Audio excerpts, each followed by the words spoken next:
Hello बच्चों, welcome to class. आपका platform में आपका स्वागत है। आज हम लोग जो हैं लोकतंत्र में सत्ता में साझेदारी जो चैप्टर आपको बिहार बोर्ड में पढ़ना है उसका तीसरा लेक्चर होने जा रहा है। और आज का लेक्चर भी आपके लिए बेहद ही खास होने जा रहा है। ठीक है, चैनल पर नए चैनल को जो सब्सक्राइब कीजिए। बच्चों दोस्तों तक शेयर करना ना भूलिएगा, क्योंकि सारे बच्चों के पास यह कंटेंट जाना चाहिए जो बेहतरीन अंदाज में आपके पास लाया जा रहा है। देखिए, हम लोग सत्ता में साझेदारी क्या उसके बारे में जाना, उसके बाद भारत में सत्ता में क्या साझेदारी उसको देखा, उसके बाद हम लोगों ने सत्ता में साझेदारी की आवश्यकता को देखा, और उसके बाद सत्ता में साझेदारी के रूप को देखा। आज का जो क्लास होगा उसमें विभिन्न स्तरों पर किस तरह से सत्ता का बंटवारा होगा उस पर देखेंगे। तो विभिन्न स्तर यानी भारत में एक विशाल देश है। जानते हैं हम लोग कि भारत एक विशाल देश है।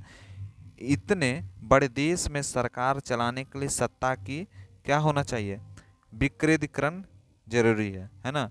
तो हमारे देश में सरकार के दो प्रमुख स्तर होते हैं, केंद्र सरकार और एक राज्य सरकार। केंद्र सरकार जो है केंद्र को देखता है, और राज्य सरकार जो है राज्य के शासन व्यवस्था को देखता है। पूरे राष्ट्र की जिम्मेवारी केंद्र सरकार की होती है, तथा गणराज्य यानी जो राष्ट्र के अंदर जितने भी स्टेट होते हैं। अगर हम मान लीजिए इंडिया एक कंट्री है, ठीक है, इंडिया एक कंट्री है, हमारा भारत देश एक कंट्री है। उसके अंदर में बहुत सारे राज्य हैं। कितने राज्य हैं? 29 राज्य होते हैं। तो 29 राज्य हैं। बिहार में अगर बात किया जाए, ठीक है, अब देखिए कैसे समझ रहे हैं। एक भारत देश है, भारत देश में 29 राज्य हैं। आप बिहार में रहते हैं तो हम बिहार का ही लेके चलेंगे। बिहार में जो होता है वह एक क्या है, स्टेट है।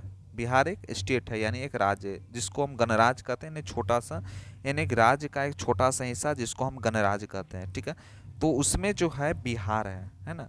तो बिहार में जो बैठते हैं वो मुख्यमंत्री होते हैं, और केंद्र सरकार जो होता है जिसमें प्रधानमंत्री होते हैं। तो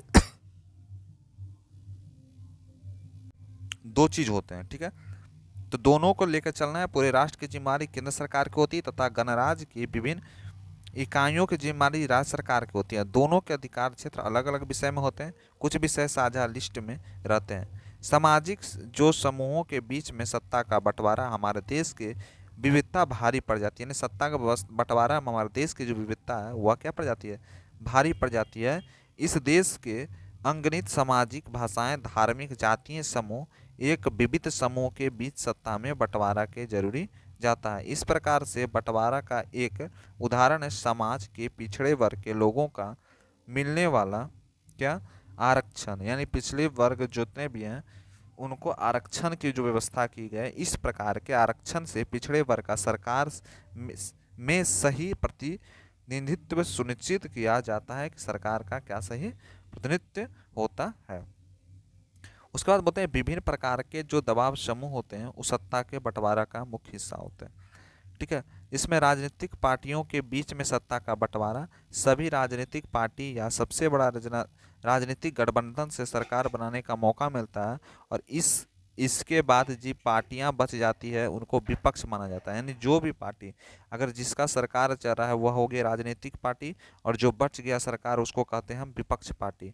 ठीक है, विपक्ष की जिम्मेदारी होती है और सुनिश्चित करना है कि सत्ताधिकार पार्टी लोगों की इच्छा के अनुरूप काम करे। इसके अलावा कोई तरह की कमेटियां बनती है जिससे अध्यक्ष और सदस्य अलग अलग पार्टियों में होते हैं।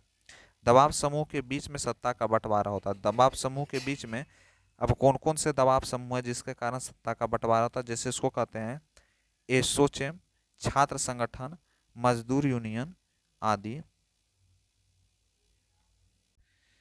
ये सब जितने भी हैं सारे जो हैं सत्ता पर जो भी किसी प्रकार का दबाव है उसको बनाने के लिए एक समूह बनाया गया है। इन संगठनों के प्रतिनिधि कई नीति निर्धारित अंकों का हिस्सा बनते हैं, और इससे इन दबाव समूह को सत्ता में साझेदारी मिलती है। इसी तरह से सत्ता में साझेदारी मिलती है, नहीं उसको उस सत्ता में जीत होती है। ठीक है, उसके बाद बात की जाएगा सत्ता में साझेदारी का क्या लाभ होते हैं। सत्ता में साझेदारी के कुछ लाभ दिए हुए हैं, जिसमें सबसे पहला जो लाभ है, सत्ता में साझेदारी लोकतंत्र का मूल मंत्र होता है, जिसमें बिना प्रजातंत्र की कल्पना ही नहीं किया। प्रजातंत्र माने प्रजा का शासन।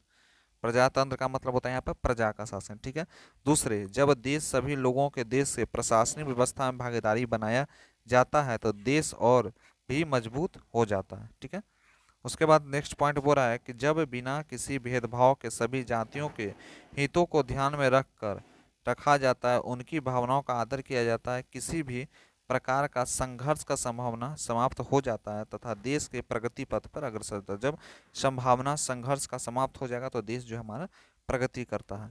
यही सत्ता में सरदारी का लाभ। नेक्स्ट है, लास्ट जो है, सत्ता में सरदारी में अपना एक विभिन्न समूहों के बीच में आपसी टकराव तथा गृह युद्ध की संभावना को समाप्त किया जा सकता है कि सत्ता में सरदारी होने के साथ। ठीक है, तो आज पर इतना ही, मिलते हैं क्लास में। Thank you. तो अगला जो क्लास होगा उसमें हम लोग जितने का क्वेश्चन आंसर है उसको हम डीलिंग करेंगे।